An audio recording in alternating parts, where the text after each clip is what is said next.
HTC recently outed a trio of low to mid-range handsets with dual SIM versions, predominantly for Asian and some European markets.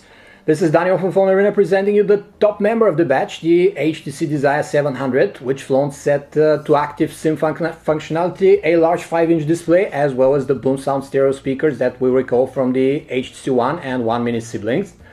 Will that list be enough to offset the otherwise unimpressive specs and pricing of the phone? Let's find out.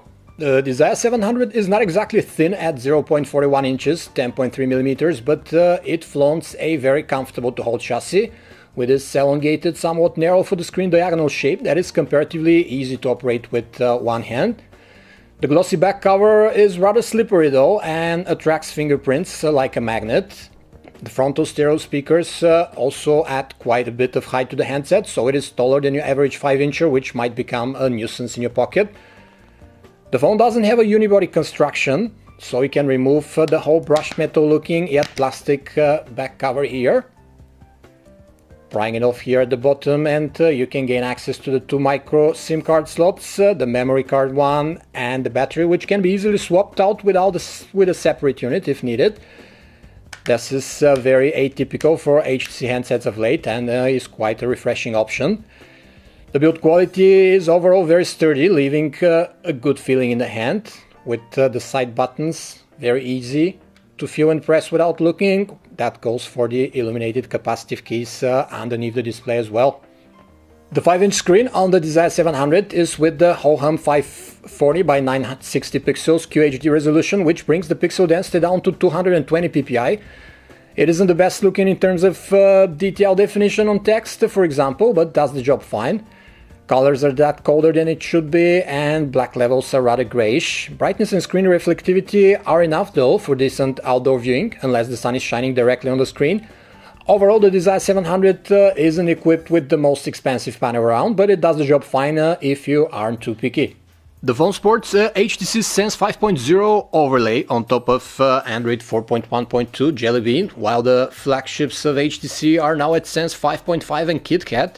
This previous iteration of Sense has been used in a bunch of phones by now, starting with the HTC One and down to HTC's more affordable devices. The key feature of the skin are cleaner looks compared to all the HTC user interfaces, and this Blink Feed news aggregator that brings together social updates and news in a flipboard style, vertically scrolling. You cannot disable it in Sense 5.0, but you can put it in the rightmost home panel so it doesn't stand in the way if you don't like it. Apart from Blink Feed, HTC Sense is characterized by its charcoal color scheme that is not as bold and cartoonish as rival skins from Samsung or LG. In terms of actual functionality, it is a mixed bag. We don't like that oft-used functions get buried quite deep in the menu, like for example a simple adjusting of the display brightness gets buried here in the menu, and also adding a shortcut to your home screen is unnecessarily complicated. You have to drag it first in here and it will appear somewhere on your home screens. On the flip side of things, most core apps like the dialer and the messenger look pretty good. As you can see, you can choose from which one of your active SIM cards to call here, slot 1 or slot 2 directly from the dialer. There's another version of this dialer that is not full screen. You can disable the full screen. You'll still have the 2 slots to choose from.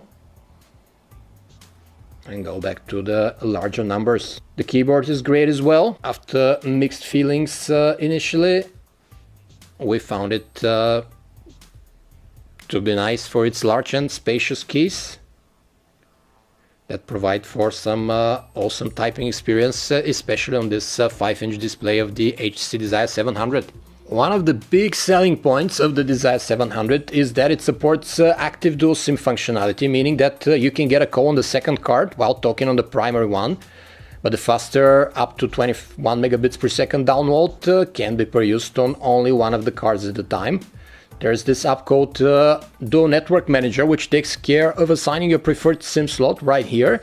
You can rename the cards to your liking, and you can also turn the individual connections on or off and set your preferred network. We have a 1.2 GHz quad-core Snapdragon 200 inside the Desire 700. This chipset sits at the bottom of Qualcomm's food chain, so don't expect it to run Asphalt 8 on all cylinders, for example. For daily activities, it is plenty though, and the Sense UI flies seamlessly around with just the occasional stutter between animations. HTC has equipped the phone with 1GB of RAM, which should make you feel bogged down for more, yet you can line up tens of apps and expect fluid performance. So the phone itself limits you to 9 apps open at any given time before it closes the oldest one automatically. Desire 700 comes with just 8GB of internal memory, of which about 4.7 gigs are user available only.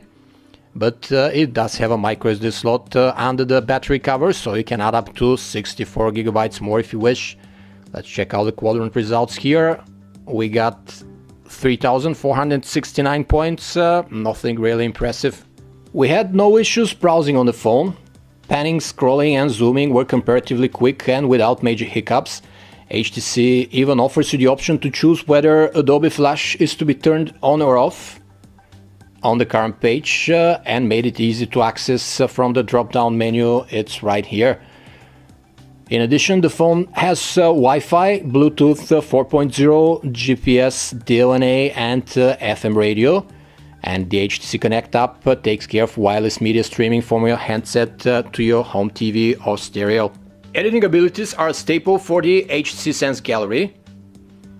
You can add different color effects. You can retouch straight on the phone itself and so on. Alternatively, you can make an HTC Zoe out of your photos and videos. It glues automatically your footage and your pictures, adds color effects and music for these short artistic highlight reels that you can see here, and you can upload them on HTC Share for the world to marvel. Music playback with this stock player here is aided by automatic downloading of your album art, artist info and lyrics where available. And you have the SoundHound automatic track recognition right here.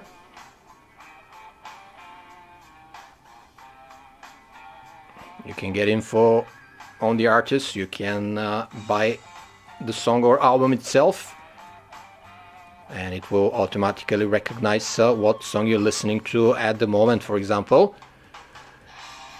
These two amplified boom sound stereo speakers at the front sport excellent audio, strong and clear. They're becoming a trademark to immediately recognize an HTC handset from the sea of phones with mediocre speakers. The phone plays MPEG-4, XVD and MKV files up to 1080p resolution with no issues, though for some reason the player isn't licensed for DivX video support, so you'd have to resort to the Play Store and install third-party apps to view such files. We have a DivX file here and it won't play regardless of the resolution, so you have to download the MX Player or any other good video player from the Play Store for DivX files. HTC equipped the Desire 700 with a good old 8-megapixel camera sensor joined by an LED flash sidekick for darker scenarios. Both the rear and the 2-megapixel frontal cams have backside illuminated sensors. The main shooter sports f2.0 aperture. The camera app interface is one of the best features of HTC Sense, as it offers the shutter buttons for pics and video on one and the same display. And it also sports plenty of shooting modes like macro, night, backlight. We also have HDR and panorama, and a bunch of color effects you can apply to your pictures or videos. The scenes you shoot come out a tad darker than they are in reality. You might also want to push the exposure slider up a level for better results, or use the HDR mode, which comes out about right. HDR takes too much time to process though, so it's not a solution for spontaneous shots. The photos sport accurate color representation, as the hues appear quite realistic. The detail resolved is about on par with what's expected from an 8-megapixel shooter, certainly more than the 4-megapixel ultra-pixel camera actually on the HTC One, but less than the 13-megapixel and more units on current flagships. Indoors, in lower light environment, noise is kept in check and the colors look accurate overall. The LED flash, however, does a poor job of illuminating the scene even at a 5 feet distance, which is not that much at all. Video is recorded with smooth 1080p resolution, and you can snap pictures while filming as well. It, however, got recorded with less than fluid 22 frames per second on the cloudy day we were filming, as well as indoors instead of 30 frames per second.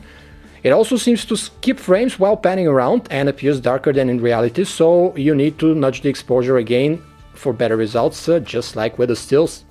In the market for a good dual SIM handset from a reputable vendor, then the HTC Desire 700 should be near the top of your list, as the handset sports dual active SIM support mixed with excellent call and audio quality thanks to the boom sound stereo speakers at the front. Price ranges from $400 to $480 depending on the market, which puts the phone in direct competition with quite formidable handsets in this category at least. Chief among these is the Alcatel One Touch Idol X, which can be had for $300 now, but flaunts a 5-inch Full HD display and 13-megapixel camera in a very thin and light body. It, however, has no microSD slot for expansion and is not an active dual SIM device. The Sony Xperia C is another 5-inch competitor priced a tad lower, but with less memory and inferior camera to the Desire 700 here. If you want the absolute best in dual SIM land, you might also want to consider the HTC One Dual, which, however, will run you 2 Benjamins more than the 700 here.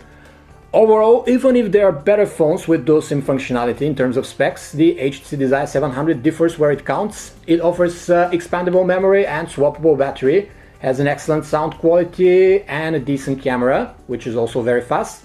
If you're willing to stomach a bit lower pixel density on the screen and larger than average chassis, the Desire 700 is one of your best shots at a dual SIM phone at this moment, for the price of course.